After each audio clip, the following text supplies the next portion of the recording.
All right, well, at New Belgium, they call it the Fooder Forest. We don't have official names for the room where we show off our barrels at Launch Pad Brewery, but on this week's edition of the Launch Pad Liftoff, we're going to go in depth into these beauties behind us, how we use them at Launch Pad, what the strategy is.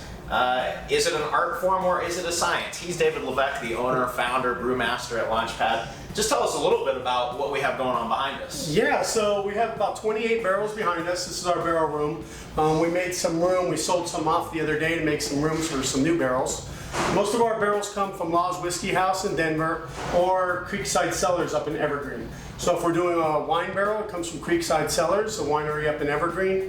Whiskey, rye whiskey, corn whiskey, wheat whiskey, whatever we decide we want to do, we go ahead and get that from Law's Whiskey House. Yeah, and much like some spirits are in more demand than others, that's the same thing with the second use barrels, right? Yeah. So to get Law's barrels is we're pretty fortunate for that.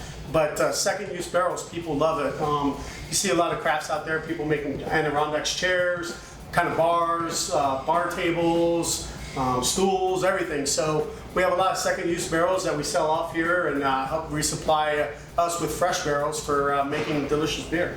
And the racks aren't as uncomfortable as they look. They've got some potential. We could call it the barrel lounge. Yeah, we've definitely learned to sit on these things. They're comfortable, you got a little armrest on them, and yeah, they're good for drinking beer on. More in depth on how you get the barrels. I mean, it sounds like you basically leverage the relationships you have. Yeah, so we're just really good friends with the companies that we get our barrels from. We have good friends that are working there that have reached out to us and let us know, hey, you know, if you need barrels, let us know. So we just call them up when we want barrels and see if they have anything, and if they do, we just drive down there in a truck, pick them up, and bring them on over. Some of these are filled with beer, doing their things right now. Others are not. This guy looks like he's in not particularly great shape. Yeah, this is our tequila barrel from Law's Whiskey House, agave spirit, I guess you would say.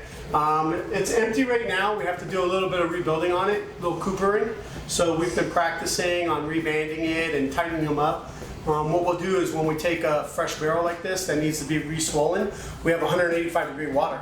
So we'll take it over there, we'll put it down, we'll tighten the bands as best we can, fill it with 185 and let it just expand, start to swell. If we need to get the heads, so the heads are the part on the ends, if we need to get those swollen, we'll just sit it up on end, pour hot water on it, let it sit there and just expand. Let the wood's a living thing, so it'll expand and contract with it. But you can see here, the band is really loose, so what we're gonna have to do is just recuperate it, reattach those bands, retighten them up, and then it should be good to go. Then we'll fill it with delicious beer, and it'll just become a nice barrel-aged beer, hopefully. So. Barrel-aged beers tend to be a little bit higher on the alcohol side, tend to be a little bit more rich beer, something that really sort of took off in the craft beer industry a couple years ago. Why would you barrel-age a beer? So what you're doing is, the reason they're higher alcohol, because you're wanting those beers to mature. If you get a higher alcohol beer that's fairly young, sometimes they can be a little hot, a little alcoholic, kind of have a bite to them. So by letting them mature in barrels, it kind of mellows them out, lets them develop those flavors and round it out at the end. And the reason why the bigger barrels, or the bigger beers too, is if a light beer in a barrel is really tough to pull off because the barrel overtakes the flavor of those light beers. So like our 4D chest, oak aged 4D chest, you just want to oak age it real quick. Leave it be. Our Trinity, our Belgian Tripel, that is aged in Law's barrels for 2 months. So a first use barrel, 2 months, and then we take it off so it doesn't overpower that beer because it is a lighter beer. So. And first use means the first time something other than the spirit is going in there. Correct, yeah. And then. I mean, you talk about 2 months being the time frame for Trinity. What is the process for sort of dialing in when you know a beer will be ready out of one of these? So that's the fun part. Yeah. That's the barrel tasting. So we have pins on each head of the barrel, some nails up there. And what we do is we come in here weekly, 2 weeks, and we pull those pins and we pull sample out of the beer and we taste it. And if it's where Paul and I, you guys have helped us with it, Casey, yourself, taste them, and if we think it's ready, then that's when we go ahead and pull it out, put it in the bright tank, and then go for that. So. At Launch Pad right now, we have a bourbon barrel aged beer on, a port barrel aged beer on. Do you personally have a favorite of what spirit you like to use, or maybe what kind of beer you like to throw in barrels? Yeah, I'm a real big fan of our Belgian quad with Mount Morrissey cherries in Law's bourbon barrels. So that's kind of my fan. Port barrels are amazing too. Anything from Creekside Cellars, loving it. Yeah. So. All right, well, that's a real quick down and dirty on barrel aging beer and what we're looking at here at Launch Pad Brewery. A couple of beers going into barrels here this week.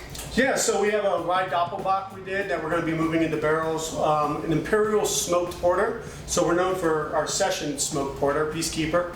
We did an imperial smoked porter with a grain that was smoked with Law's bourbon barrels. So the actual grain was smoked with the barrel itself. Yeah, which is really, really, really cool. So that beer is going to be, we're excited for that. And of course, Imperial Pumpkin Patty. So our pumpkin beer, it's sitting in the barrels right now. Casey's favorite, he loves pumpkin. So yeah, so we have that coming out for, you know, around October-ish. Yeah. So. That porter, by the way, last week was tasting great. So we hope you can come out and enjoy it. Here's the tough part about barrel aging. You got to have some patience. Yep. Yeah, we're going to keep trying it and see when it gets to where it goes. But until then, we're just going to have to keep on hoping that it comes out good. So. Yeah. Well, thanks for the mini tour. Until the next time, raise your glass. Cheers.